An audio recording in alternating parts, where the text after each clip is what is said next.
स्वयं बोधमयेन लोका आश्वासिता केचन मोक्षमार्गे आश्वासिता केचन वित्तमार्गे प्रबोधिता केचन मोक्षमार्गे तमादिनाथं प्रणमामि भक्त्या।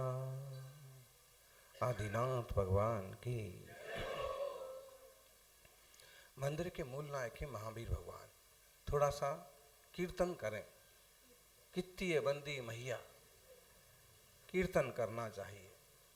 जय बोलो महावीर स्वामी की, जय बोलो महावीर स्वामी की, जय बोलो महावीर स्वामी की, जय बोलो महावीर स्वामी की। घट घट के अंतर्यामी की, घट घट के अंतर्यामी की। जय बोलो महावीर स्वामी की, जय बोलो महावीर स्वामी की। घट घट के अंतर्यामी की, घट घट के अंतर्यामी की। जय बोलो महावीर स्वामी की।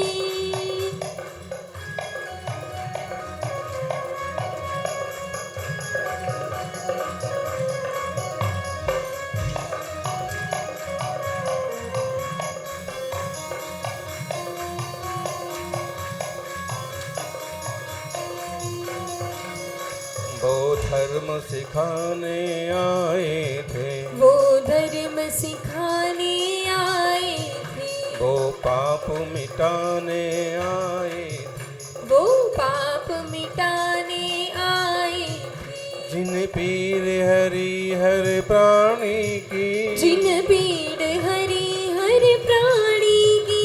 जय बोलो महावीर स्वामी की, जय बोलो महावीर स्वामी की। ओ घट घट के अंतर्यामी की। जय बोलो महावीर स्वामी की, जय बोलो महावीर स्वामी की।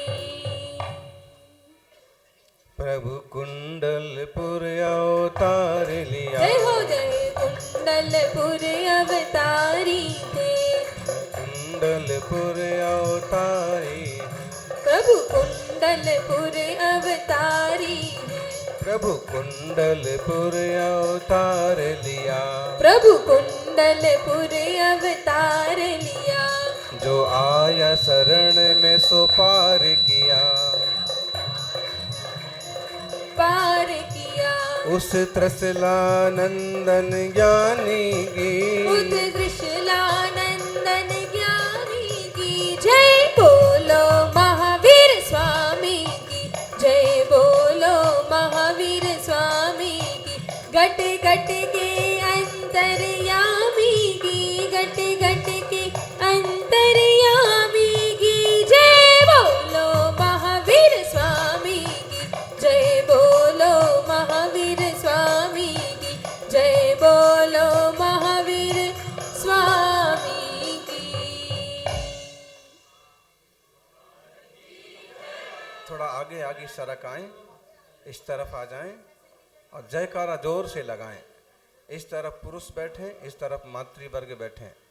वर्तमान जिन शासन नायक वर्तमान महावीर भगवान की जय हो।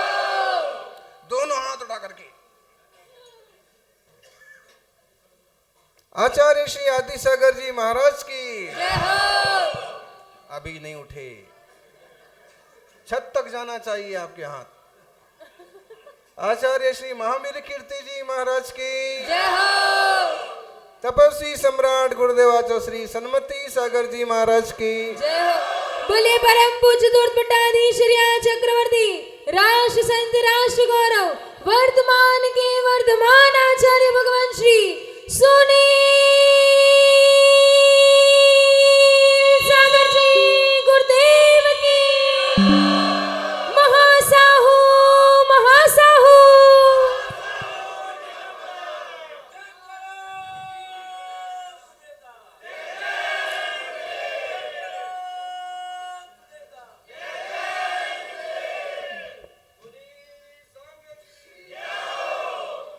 प्राकृत भाषा के नारे हैं। महासाहू महासाहू, जिनो देवो जिनो देवो, जिनो देवो जिनो जिनो, जिनो देवो जिनेसरो। जिनेसर। जिनेश्वर भगवान ही सबसे बड़े देव हैं। दया धम्मो दया धम्मो, दया धम्मो दया सया, दया धम्मो दया सदा। हमेशा दया हो वही धर्म है। जिंदगी एक गीत है गाने के लिए, जिंदगी एक गीत है गाने के लिए, जिंदगी एक साज है बजाने के लिए। जीना आ गया तो स्वर्ग है जिंदगी, ना समझ पाए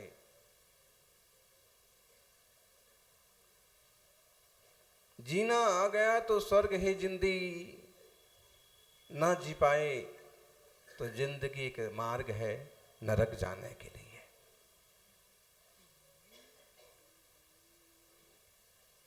इस जीवन को पा करके कोई स्वर्ग की यात्रा की तैयारी कर लेते हैं। तीर्थंकर महावीर जैसे मोक्ष मार्ग की उपलब्धि कर लेते हैं, और कोई दुर्भाग्यशाली होते हैं कि खोटे भावों से, खोटे कार्यों से दुर्गति के पात्र बन जाते हैं। आप सुन रहे थे, सुर में सुर मिलता है, जिनका सुर में सुर मिले वो कौन है? सुर। सुर का मतलब देव। और जिनका सुर ना मिले वो असुर। असुर मतलब राक्षस। ताल मिले। महाराज जी अच्छे से गा रहे थे, मेरे सुर तुम्हारा मेरा तुम्हारा।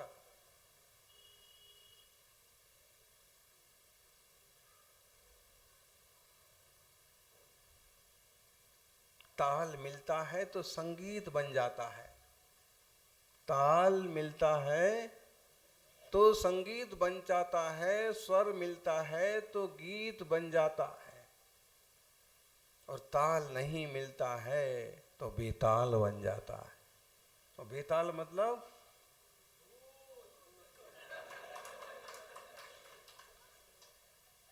समझिएगा।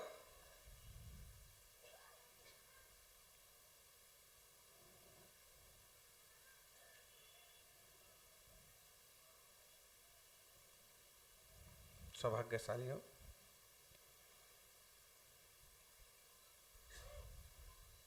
ताल मूलानी रोग,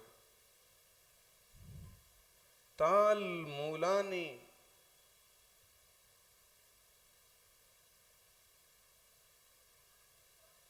ज्ञानी,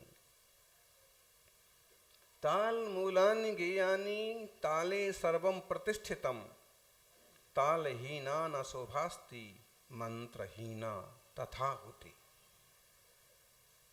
ताल से सब कुछ अच्छा लगता है। अपनी सांसें ताल से चलती हैं, एक आती है एक जाती है। कभी आप अपनी सांसों को सुनिए, आदमी को बरसों बरस तक मालूम ही नहीं पड़ता है कि सांस चल भी रही है। आपने पिछली बार कब सोचा था कि मेरी सांस चल रही है? कितने दिन से आपने विचार की नहीं किया कि मेरी सांस चल रही है?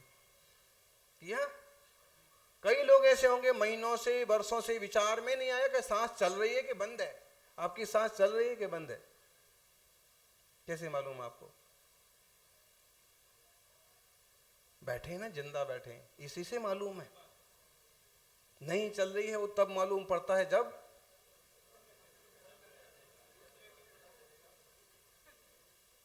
खुद को मालूम पड़ता है।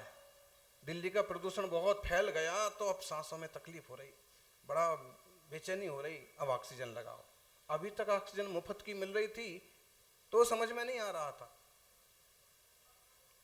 कभी अपनी सांसों का स्वर भी सुनो, रात को एकांत में सुनो कैसे सांस आती है सांस जाती है। सुबह ध्यान लगाओ, आती जाती सांस को देखो। नमोकार मंत्र सवार होके आता है, नमो अरिहंताड़म, सांस जाती है नमो सिद्धाड़म। और देखो, आप सांस लेते हैं तो पेट अंदर जाता है कि बाहर जाता है? जब आप सांस लेते हो तो पेट अंदर जाता है, और सांस छोड़ते हैं तो ये उल्टा होता है। अब कह तो सही रहे हैं कि आम संसारियों का ऐसा ही होता है, जब सांस लेते हैं तो पेट भी अंदर जाता है बहुत लोगों का, और जब सांस छोड़ते हैं तो पेट फूलता है। खाने पर पेट भरना चाहिए कि घुसना चाहिए? खाने में तो भर जाता है, बोले फिर सांस लेने में क्यों खाली घुसता है भीतर की तरफ? मतलब है सांसों पर आपका बिल्कुल भी ध्यान नहीं है और आपका जीवन संतुलित नहीं है। जब आप सांस छोड़ते हैं तो आपका पेट खाली होना चाहिए, सांस पेट अंदर तरफ जाना चाहिए। जब सांस लेते हैं तो पेट फूलना चाहिए, फेफड़े फूलना चाहिए। स्वस्थ रहने का एक सबसे बढ़िया तरीका है।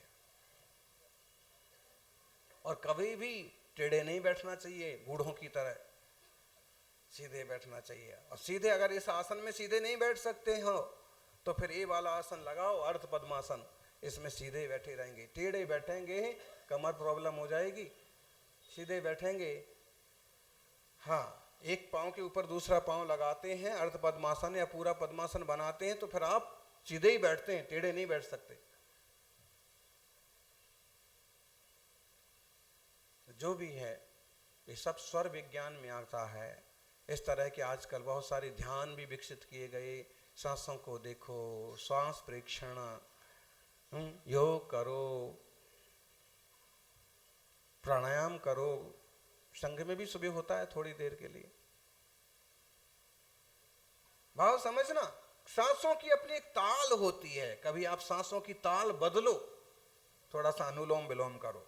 नींद नहीं आ रही है, बहुत ज्यादा कुछ मत करो, सांसों का चेंज करो। नमोकार का स्मरण करो। पूरे शरीर को स्वर्णिम रंग से भर दो, चमकती हुई नीली वायु से अपने पूरे शरीर को रंग दो, एक एक अंग करके। टोटल रिलैक्स लो, एक एक अंग को शिथिल करो। बहुत ज्यादा क्लेश करने से मिलना क्या है? सारी ताल भंग होती है। हमारे शरीर की ताल ही ठीक नहीं चल पाती है तो मन की ताल कैसे ठीक चलेगी? जिसका कदम ही सीधा नहीं पड़ रहा है उसका मन कैसे सीधा पड़ेगा? संभालिए। प्रत्येक चीज की एक ताल होती है। बच्चा रोता है, ताल में रोता है। कैसे रोता है बच्चा? उसका भी एक अपना ताल होता है, एक स्वर होता है।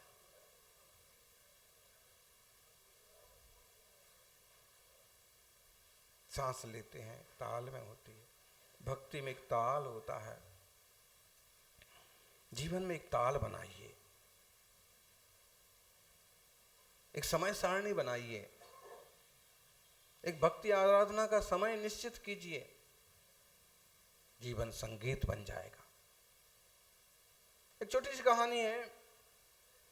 काफी दिनों से घर में सितार, गिटार, वीणा पड़ा था और उसने काफी सारी जगह घेर रखी थी। दादा के जमाने की पुरानी चीज थी, परदादा बजाते थे, फेमस थे। तो बेटों ने थोड़ी रक्षा की कि भाई दादा की चीजें रखी रहना। घर में सारी चीजें नई आ गई, फर्नीचर नया आ गया, घर नया बन गया, लेकिन वो गिटार पुराना का पुराना।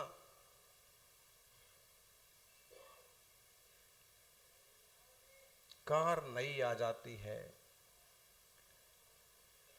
टीवी नई आ जाए कोई दिक्कत नहीं, कार नई आ जाए कोई दिक्कत नहीं, लेकिन संस्कार वही पुराने रहना चाहिए जो बड़े बुजुर्गों के जमाने में थे।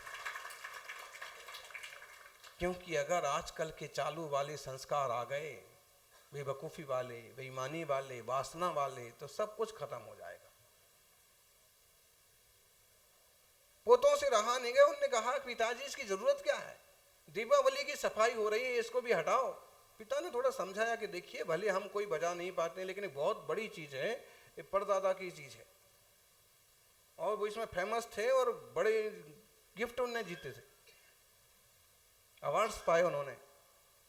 उन्होंने कहा कि अब छोड़िए ना, आप उसको कौन जानता है, इसका क्या क्या होता है, कचरा है, हमारे तो लकड़ी का ढेर है, उसको हटाते हैं। और उन्होंने क्या किया, सामने एक बरगद का पेड़ था, छोटा सा चबूतरा था, जाकर के उस पर रख दिया, रिटायर्ड हो गया, खत्म हो गया, फेंक दिया।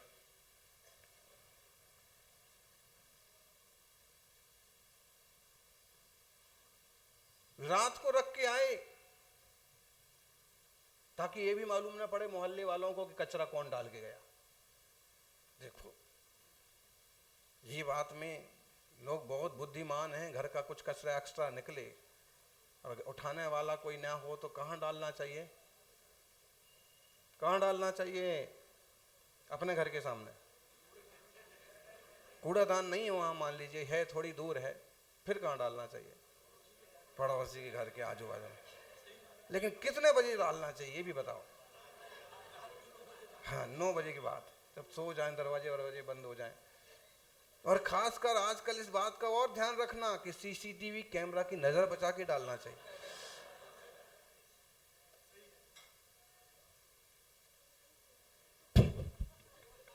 उन्होंने वैसे ही किया, रात हो गई, अंधेरा हो गया, तो जाकर के इतना बड़ा सारा गिटार, सितार, बीणा वो रख के आ गए, 2 जने पकड़ करके, क्या खराब करो, अलग करो, क्या है, कोई बजाना जानता नहीं है, फिजूल में जगह घेर रखी है। तरह तरह के लोग होते हैं। कुछ लोग ऐसे होते हैं जो प्राचीन चीजों को, एंटीक चीजों को जोड़ जोड़ के रखते हैं, संभाल के रखते हैं, और कोई लोग ऐसे होते हैं कि आधुनिकता के चक्कर में एंटीक चीजों को फेंक देते हैं। ध्यान रखिए, पुराना 100 दिन, नया 9 दिन, ये सच्चाई है। आज के दरवाजे देख लो और आपके दादा के दरवाजे देख लो, एक लात मारेगा और आपका दरवाजा टूट जाएगा, कितने ही उसमें कुंडा कुंडी लगे हो। लेकिन आपके दादा का दरवाजा, पलंग देख लो, आपके कोई भी चीजें देख लो, बर्तन देख लो, आपके प्लास्टिक के जरा सी आंच लगेगी गल जाएंगे, आपको स्टील के जरा सा उसमें कुछ होगा तो खिड़ौच आएगी, फट जाएंगे। लेकिन उनके जो हमारी प्राचीन संस्कृति थी ना, जो सोच, जो बर्तन, जो वस्त्र, सब में एक महत्व था। यहाँ का पहनावा भी अपनी संस्कृति के हिसाब से ही था, कुर्ता पजामा, धोती कुर्ता,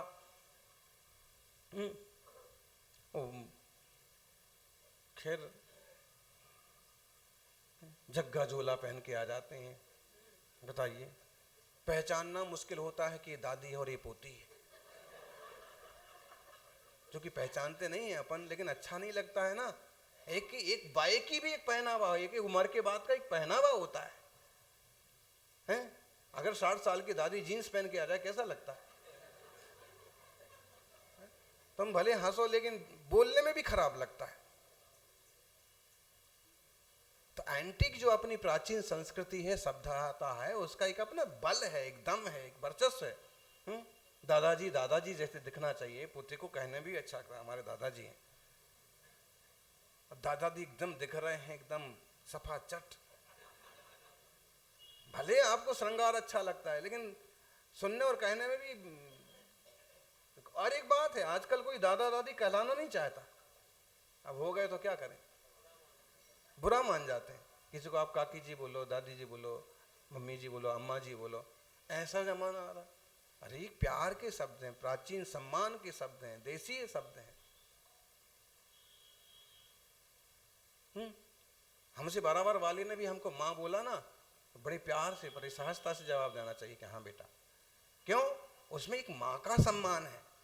ऐसा तो नहीं कहा, कुछ गंदा शब्द तो नहीं कहा जैसे आजकल चलने लगे, मैडम और तरह तरह के सब।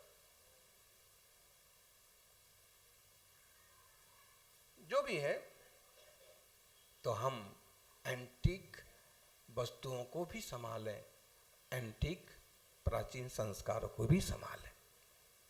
उसमें एक सुकून है, एक शांति है, संगीत है। पोतों के कहने पर अंधेरे में बाहर डाल के तो आ गए और सब सुकून की नींद सो गए। खासकर पोते तो अच्छे ही से सो गए, बरसों से सोच रहे थे कब हटाएं इसको, कब निकालें, आज ये दीपावली के चक्कर में चलो इतना कचरा एक कोना खाली हुआ, आराम से सो गए। और सवेरे 6 साढ़े 6 नहीं बजे होंगे कि बाहर से एक मध्यम मध्यम संगीत की ध्वनि आ रही थी। बाहर से गिटार, संगीत, वीणा की आवाज आ रही थी। 7 बजे सूरज ने दस्तक दी। दादा ने, पिता ने देखा कि कोई फकीर बैठा है। नींद पोतों को भी खुली, इतना बढ़िया गीत सुन करके। क्या संगीत है, ढोल भी नहीं है, ताशा भी नहीं है और कोई दूसरा इंस्ट्रूमेंट्स भी नहीं है, लेकिन केवल सितार और गिटार की आवाज जीवन को आनंद से भरी दिए जा रही है। मामला क्या है, कहां से आ रही आवाज? आखिर उठ करके देखा तो वो बरगद के पेड़ के नीचे जो डाल करके आए थे, कोई भी कबाड़ी आए ले जाए, कोई भी ले जाए, कोई जलाने वाला ले जाए, चूल्हे में जला करके रोटियां पका ले। लेकिन देखा कि उसी को लेकर के एक फकीर, एक भिखारी जैसा दिखने वाला व्यक्ति, और आराम से आसन लगाए है और तान कान कस के उसके और आराम से मस्ती में प्रभु नाम की धुन लगा रहा है। एक एक तार झंकृत करता जा रहा। आवाज सुन करके पिता बाहर निकले, पड़ोसी बाहर आए, इतना बढ़िया संगीत। सब लोगों ने कहा कि बाबा बहुत बढ़िया, बहुत बढ़िया, बहुत सुंदर बजाया आपने। उस्ताद अच्छे अच्छे हुए हैं अपने यहाँ भी, गाने वाले बजाने वाले।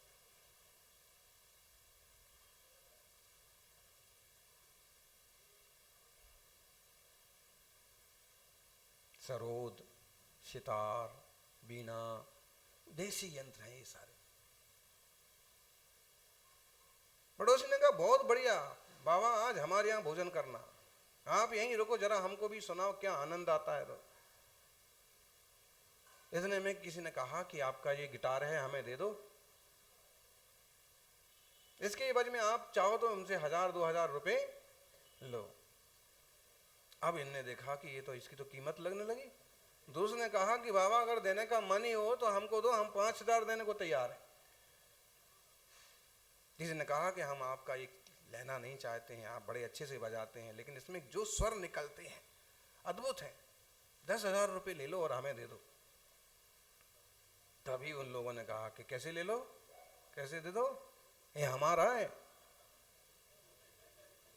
आप कचरा पड़ोसी के यहाँ रख करके आए हैं, उसके आंगन में बाहर छोड़ करके आए हैं, और रात में अंधेरे में यूं भर भरा करके एक सूपा भर के और डाल दिया, और सुबह जब वो कचरा किसी ने देखा, उठाया और उसमें मोबाइल निकला, सोने की अंगूठी निकली। अब यह कचरा तो भाई पड़ोसी के घर के बाहर पड़ा है, कचरा किसका है? पड़ोसी का ही होगा, लेकिन सोने की अंगूठी है फिर किसका होगा? फिर तो भाई देखो भाई, गलती हो गई, कचरा हम नहीं डाला है, गलती हो गई, लेकिन अंगूठी तो।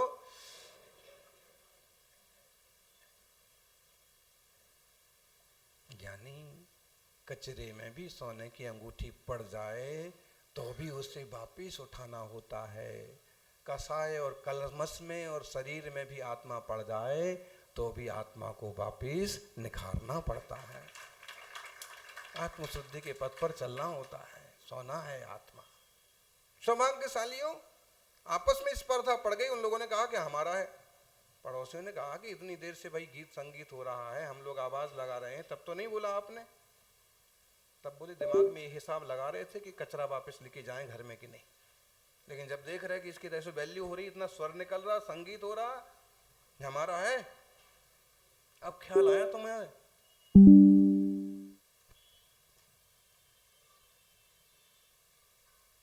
फकीर ने कहा कि भाई किसी का भी है, आपका है, आप ले जाइए, लेकिन आप सिर्फ इतना बताइए कि आपने इसे फेंक क्यों दिया था, यहां डाला क्यों था? झूठ बोलते, कितना झूठ बोलते। उसमें से पिता ने हिम्मत करके कहा कि देखिए बाबा, हमको लोगों को बजाने नहीं आ रहा था। अरे पोतों ने कहा कि इसकी जरूरत नहीं है, अभी तक तो हम लोगों ने संभाल के रखा था, लेकिन सबके कहने पर हम लोगों ने इसको बाहर निकाल दिया कि गैर जरूरी चीज है, सामान लकड़ी है, इसे कोई भी अपने हिसाब से ले। बात तो ये है सच्ची, कृपा करके आप हमको वापस दे दो। फकीर ने कहा कि आप सब लोग सुनो, भले आप ले लो वापस, आपका है, आप ही लेके जाइए, लेकिन हमारी बात ध्यान में रखिए कि अगर सितार बजाना नहीं आता है तो उसकी कोई कीमत नहीं होती है, उसे कचरे के भाव फेंक दिया जाता है, बेच दिया जाता है। और जिंदगी सजाना नहीं आती है तो जिंदगी भी कोई कीमत नहीं होती है। आप सितार बजाना जानते हैं तो आपके लिए उसकी कीमत है, आप ढोलक बजाना जानते हैं तो उसकी कीमत है।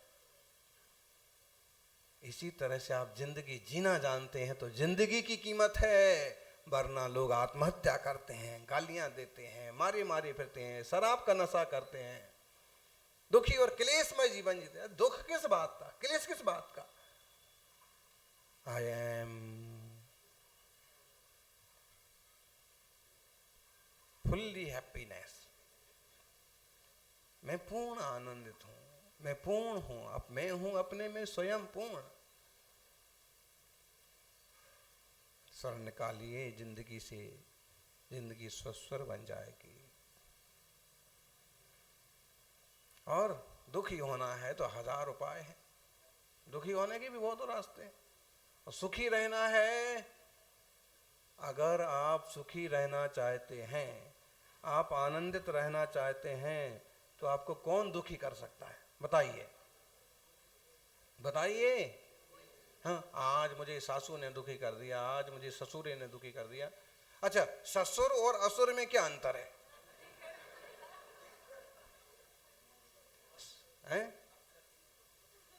ससुर और असुर में क्या अंतर है?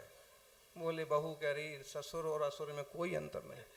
हमारे ससुर में और असुर में तो कोई अंतर क्यों?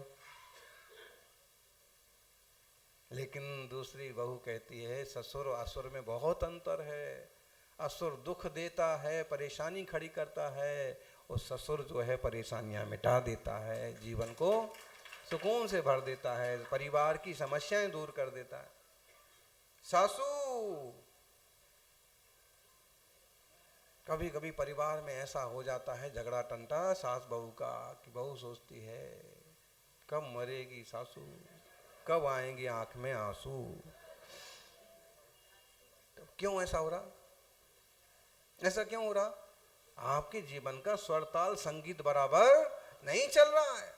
स्वरताल संगीत बराबर होता, समझ बराबर होती कि ये भी जीव भगवान आत्मा, ये भी भगवान आत्मा, हम सबका संयोग हुआ है, एक सुंदर सा परिवार मिला है, एक सुंदर सा समाज बन गया है, सब बैठ करके भगवान जिनेश्वर की भक्ति करेंगे, मुनिराजों की सेवा करेंगे, कर्मों का नाश करेंगे, पुण्य का अर्जन करेंगे, पाप का विसर्जन करेंगे।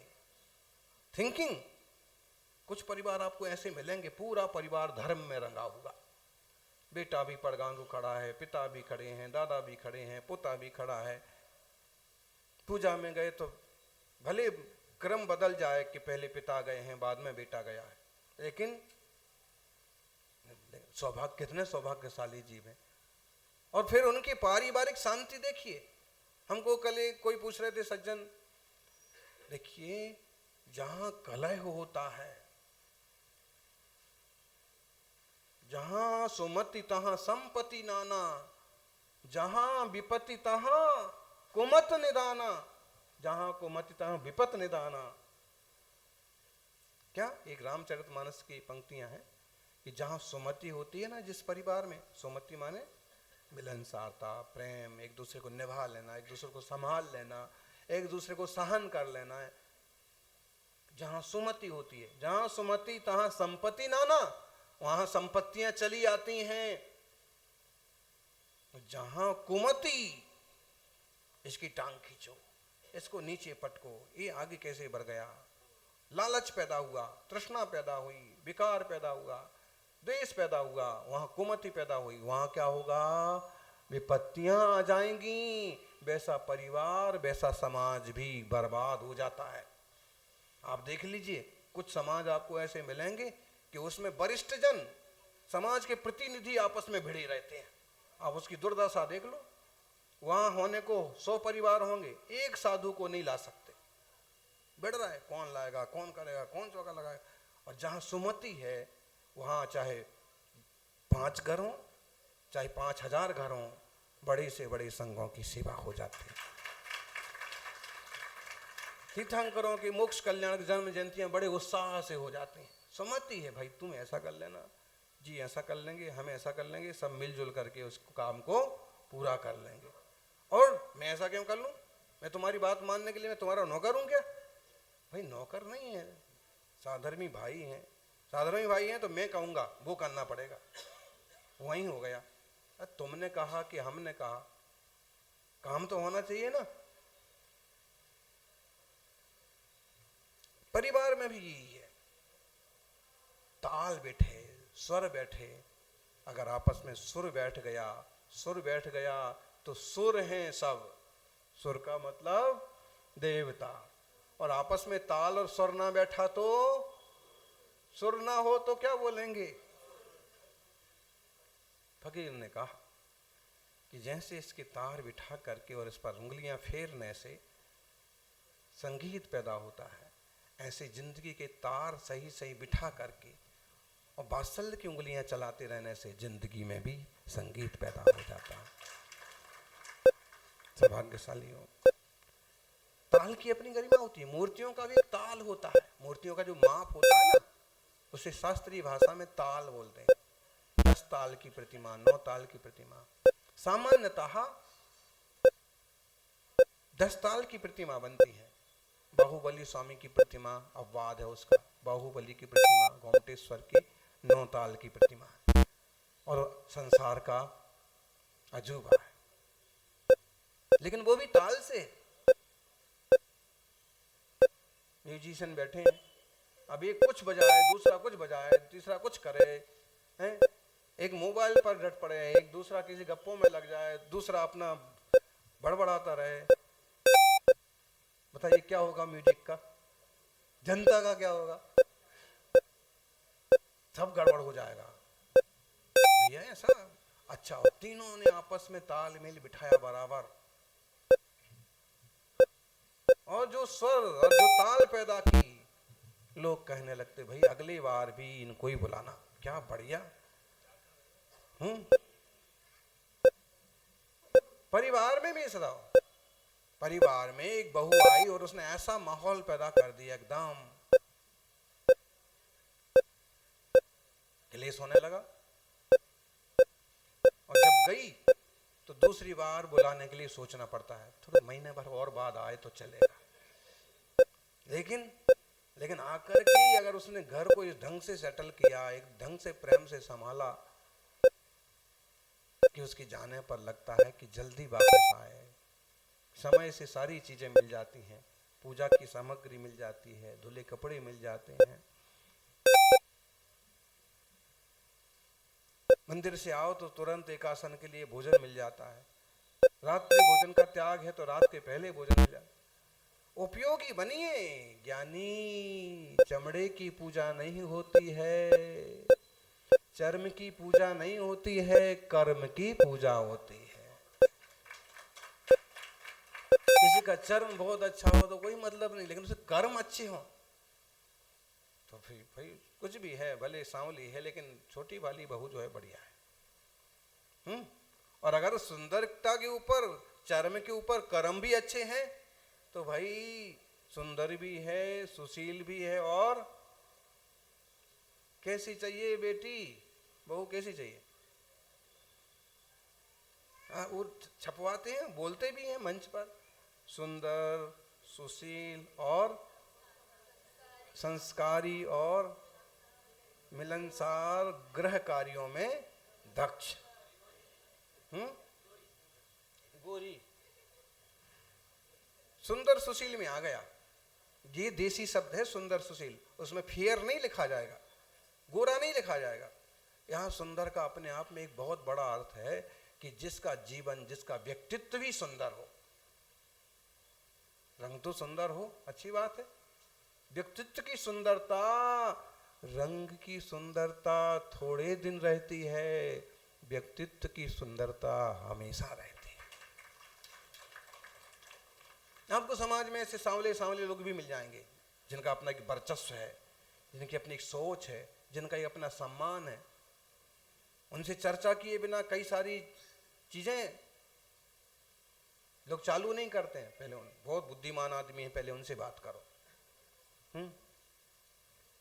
औरों की क्या बात करते हैं, हमारी को देख लो। मतलब है कि रंग अकेले पकड़, भाव समझना। जीवन में सर्वो टालो, इससे क्या होगा? इससे होगा कि अशुभोपयोग नहीं होगा। क्या होगा? हमें अशुभ उपयोग से ही तो बचना है ना, आर्त रौद्र ध्यान से ही बचना है ना, खोटे बंध से पाप से बचना है ना। तो शरीर जो पूरे परिवार का एक स्वर ताल मिला हुआ है, पूरे समाज का एक स्वर ताल मिला हुआ, कोई किसी को गाली नहीं देता है, कोई किसी से ईर्ष्या नहीं करता है, कोई किसी को नीचा नहीं दिखाता है, भाव बिगड़ते नहीं है, और उसके साथ भगवान की भक्ति करने का और मौका मिल जाता है, तो पुण्यानुबंधी पुण्य का अर्जन होता चला जाता है। सौभाग्यशाली हो, सबका जीवन मंगलमय बने।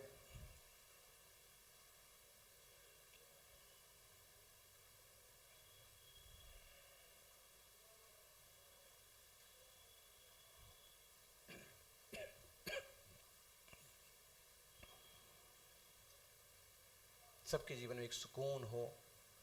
कोई दूसरा पैदा करेगा, आप खुद। मैं गुस्सा नहीं करूंगा, ईर्ष्या और द्वेष नहीं करूंगा, उनके अपनी भावनाएं हैं, उनका अपना भाग्य है। आप कहेंगे अगर सामने वाला करता रहे, सामने वाले को करने दो। अभी उसके वैसे विकार हैं, वैसे विकार का उदय है, वैसे उसके कसाय का उदय है, उसे कर लेने दो।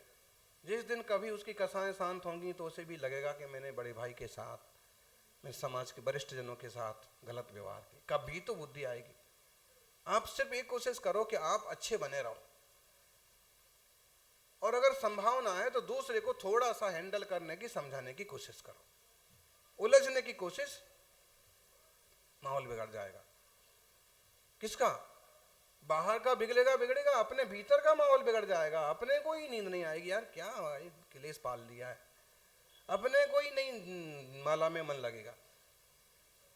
मालूम है आपको एक चीज, दिगंबर मुनिराजों में, जैन शासन में एक पद्धति है, पहले प्रतिक्रमण, उसके बाद सामायिक।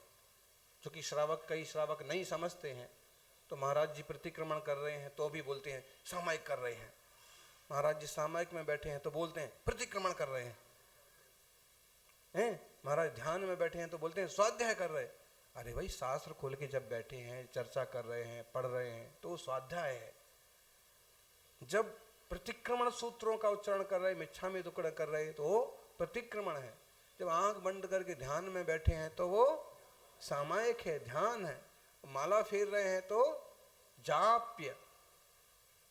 इतना तो समझना चाहिए, क्योंकि यहाँ के लोग तो समझदार हैं, दिल्ली के, कृष्णानगर के। फिर भी तो आप बताइए, सामायिक के पहले करना प्रतिक्रमण क्यों? कोई बता सकते ज्ञानी? सामायिक के पहले प्रतिक्रमण कर लेना, क्यों कर लेना? बोलो।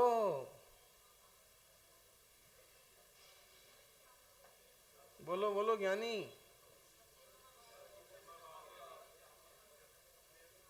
पहले प्रतिक्रमण कर लो, सबसे क्षमा कर लो। यहां तक कि अगर साधर्मी भाई जनों से किसी से ऊंचा नीचा हुआ तो व्यक्तिगत रूप से जाके क्षमा मांग लो, फिर सामायिक करो। तो क्या होगा? उपयोग ठीक ठाक लगेगा। और अगर प्रतिक्रमण नहीं किया, क्षमा याचना नहीं की, और कोई विकल्प भरा रहा, तो उसने मुझे ऐसा बोला,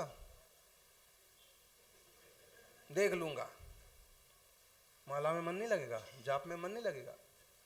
ऐसे ही दुकान का काम निपटा करके आओ और दुकान की चीज दुकान पर भूल जाओ, ताकि घर में क्लेश ना हो। दुकान पर हो गया था किसी से झगड़ा, वो घर में लेके आ गए, वही विकल्प पाले रहे। अब उस पर नहीं चली, घर में चलाने लगे, चिल्लाने लगे। अच्छा, मंदिर गए, जाप कर रहे थे तो भी वही वही चल रहा है। ऐसे नहीं, उपस्थित रहना जी को, उपस्थित। प्रेजेंटेशन होती ना स्कूल में, हाजिरी होती थी स्कूल में, अटेंडेंस। हाँ, तो उसमें क्या बोलते थे बच्चे?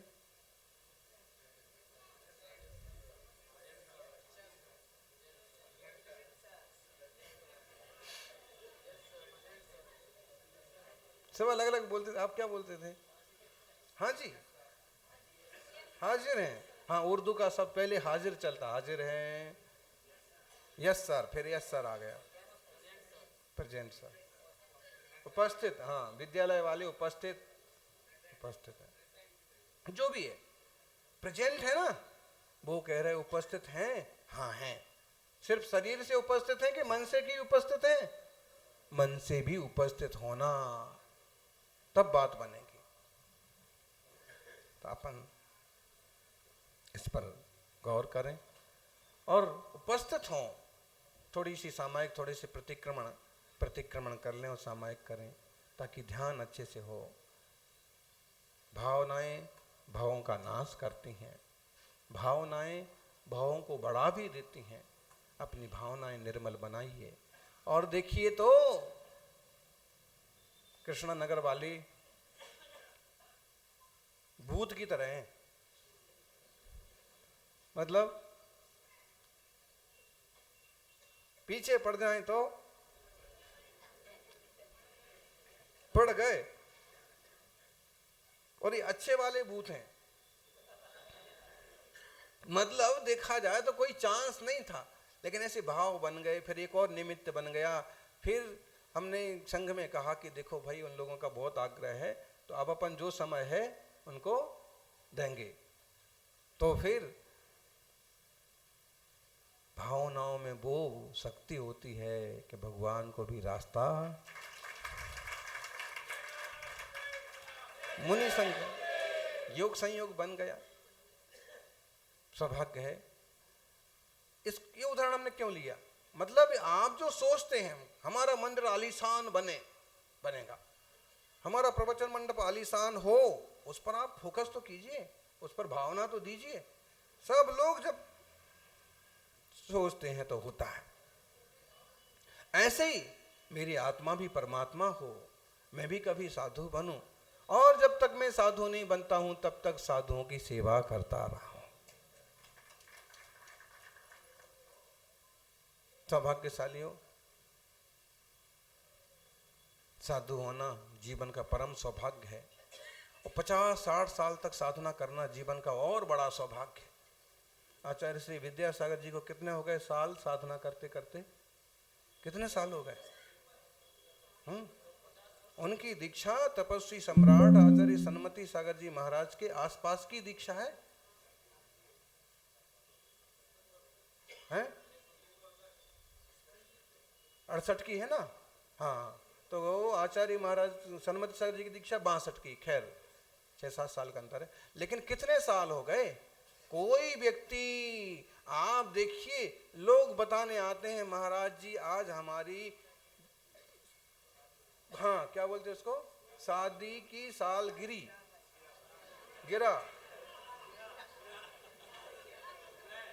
जो भी है, हाँ उसको इंग्लिश में क्या बोलते हैं? हाँ, देखिए तो सही, आपके भी उतने साल समझ लो बीत गए होंगे, लेकिन आपने क्या उपलब्धि पाई?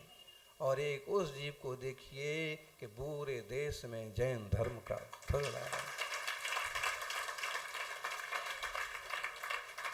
एक मुनि राजों को देखिए, आज उनकी गरिमा महिमा दिगंबरत्व का आदर्श है। महाराज जी का स्वास्थ्य काफी नरम है। हम सबों का कर्तव्य है व्यक्ति साहब विशेष जाप करें और सामूहिक भी कुछ करें। आज कल्याण मंदिर दीपार्चन में सब सम्मिलित हों और एक एक दीपक प्रभु के चरणों में अर्पित करें, प्रार्थना करें आचार्य महाराज का स्वास्थ्य अच्छा रहे, कल नमोकार मंत्र के सामूहिक जाप हो। और हम तो ये कहना चाहते हैं कि पूरे देश भर में हर जिनालय में प्रार्थना हो, नमोकार के जाप हो और आचार्य श्री विद्यासागर जी महाराज का स्वास्थ्य उत्तम रहे। ऐसे दीर्घ तपस्वियों का जीवन समाज के लिए धरोहर के समान है। वे स्वस्थ बने रहें, जिन शासन की ध्वजा आगे आगे लहराते रहें, ऐसी मंगल भावना के साथ सबको पूरे देश में, पूरे जिनालयों में जहाँ हम हैं और संघ हैं वहाँ तो होना ही है, लेकिन सभी तरफ एक प्रार्थना हो।